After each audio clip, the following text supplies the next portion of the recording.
Welcome to Admire, the Art of Business, hosted by Admire Itai Myra.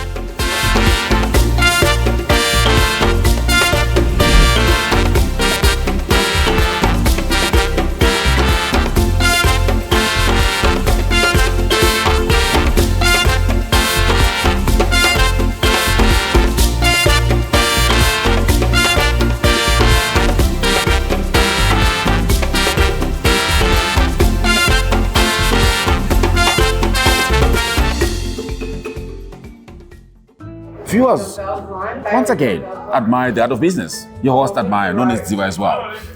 Today, we do have amazing people. People that makes a difference in the community. People who spend their life doing, I don't even know how to put it across, because I was very touched, extremely touched. Because they put a smile on people who are in that difficult situation. Maurice, my pleasure meeting you.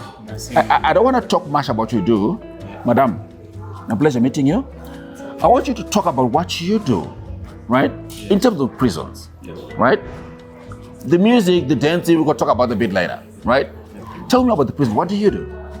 I'm a consultant in prison industry. Yep. Part of my work is to transform those who are stranded in life, stranded and caught by the law.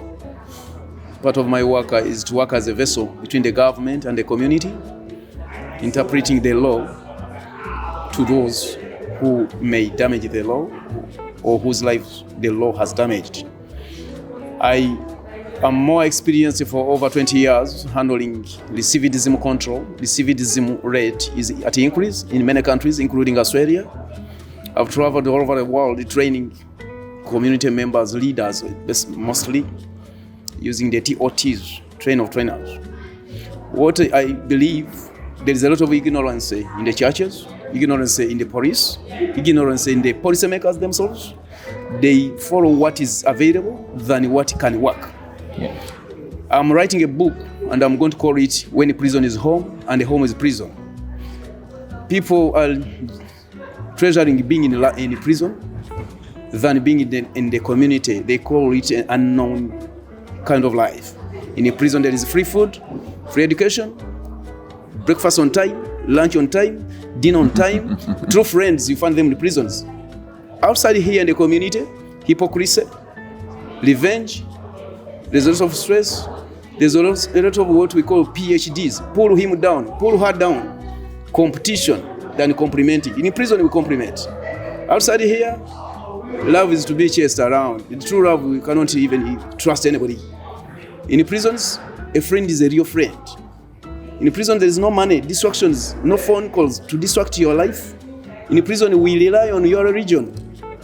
In prisons, prayer is the key factor in life. In prison, we reconcile. We say sorry. In prison, we talk to God, that real God, the Allah. Whatever religion you believe in, you directly communicate to your God and confess. In the community, people do pretend in church. You just see people passing time, going there just for shows.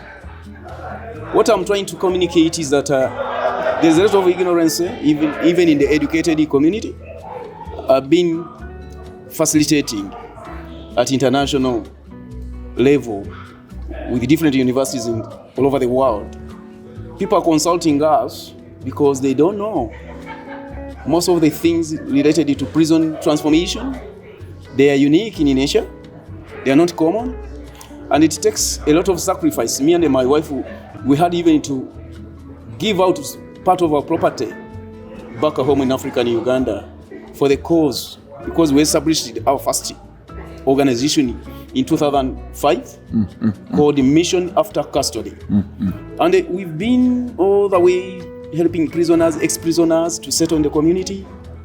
The worst cases, I can tell you, those Al-Shabaab boys, I've handled them. We have slept with them in the same house for how many years? 4 years. We sleep with strangers. The rapists, people asking me, I keep on asking me, won't they rape your wife? God chose us and make us unique people in the world for others to see that God is love, is not duplicated, is a real love. We've just bought our first property in Australia here. Wow. After living here for that. 6 years. Congratulations. Yes, a property of 1.2. Wow. But it is God's way of doing things, because for us we believe the God we serve is a present God. He's a very active God, and He's always with us. Yes. Wow. Wow. That's amazing. That's amazing. And when you go to the prisons, do they accept and appreciate the way you do things? You need to understand that talking to prisoners, you need to undergo a training. One, they require climate setting. Two, we improve on the communication strategies. Three, we introduce the incentives for them to accept or to come and listen to you. Three, they are tired of same faces, same topics, same scenarios, same verses in the Bible. No, they need a change in life. Three, the prisoners are human beings too. They need to be catered for. They need to be shown love. Mm-hmm. They need to be forgiven. They need to be platform to participate, to bring their ideas on board. They need to be heard. Listening is a key factor. We do more of listening than talking when we go to prisons. That's why I introduced a chapter of training those working with them, around them, the police officers, arresting them. We need to go beyond arresting. We evaluate the arresting, we evaluate the pastors that go and preach to them, we evaluate their preaching, and we found no impact. So we are introducing what can work and avoid what is available. Yes.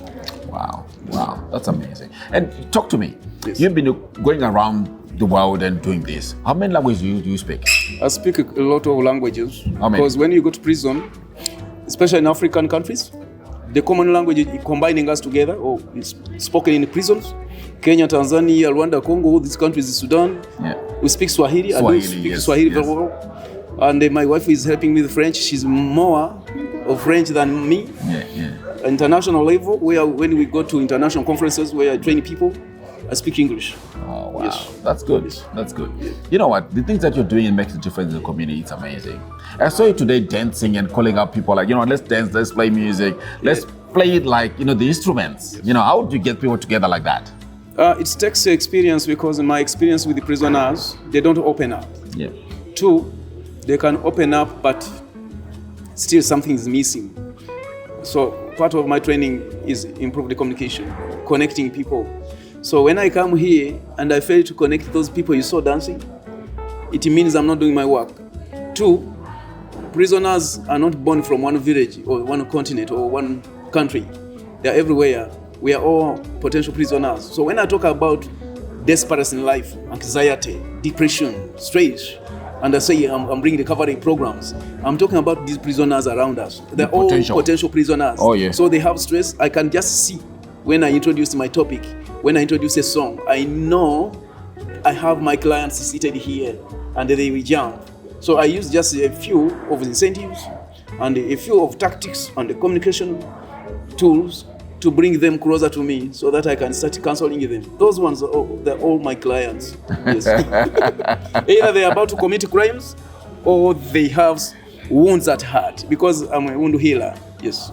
Maurice, it's been a pleasure having a chat with you. Thank you. I would love to have more chat with you as we go on forward. Thank you. And Madam, we appreciate your support to Maurice and what you're doing. Thank you.